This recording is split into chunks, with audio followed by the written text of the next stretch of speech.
అదంతా ఫేక్ అండి. ఏదో వీళ్ళు వాళ్ళ సొంతం రాజకీయ లబ్ధి కోసం వీళ్ళు చేస్తున్నారు అంతే తప్ప అక్కడ జరిగింది ఏమీ లేదు. ఏదో నార్మల్‌గా ఎవరైనా దావత్ చేసుకుంటారు. దానిదేముంది? అదేదో దాన్ని పెద్దగా చేసి ఇష్యూ చేస్తున్నారు. ఏదో డ్రగ్స్ అయిందని, అదయింది, ఇదయిందని. ఏదైనా ఉంటే విచారణ చేసి దాన్ని ఏమన్నా ఉంటే చేసుకోవాలి. కానీ అనవసరంగా ఇప్పుడు ఫ్యామిలీస్ ఉన్నాయి. వాళ్ళు ఏదో దావత్ చేసుకున్నారు. దాన్ని ఇంత పెద్దగా చేయడం తప్పు.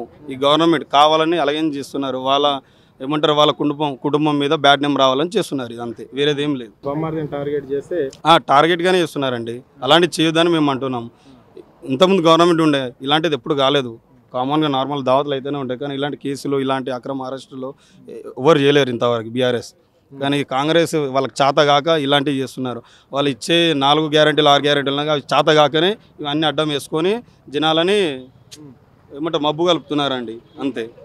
దమ్ము లేకనండి వాళ్ళతో చేత కాకనే ఇలాంటి అలయన్స్ చేస్తున్నారు.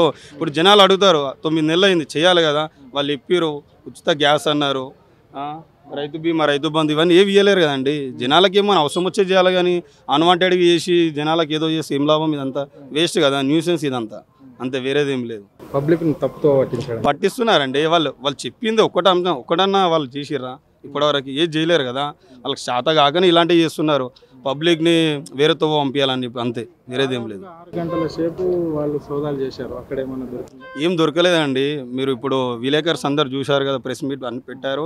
అక్కడ మీరు కూడా వెళ్ళారు కదా, పోలీస్ డిపార్ట్మెంట్ కూడా వెళ్ళింది. అక్కడైతే ఏం దొరకలేదు కదా. దొరుకుతానని ఏదైనా ఉంటుంది, ఏమి లేదు. ఎందుకు అవన్నీ కావాలని చెప్పి ఒక కుటుంబం పైన వేసి వాళ్ళని ఒత్తిడి వేయడం కరెక్టే కాదు.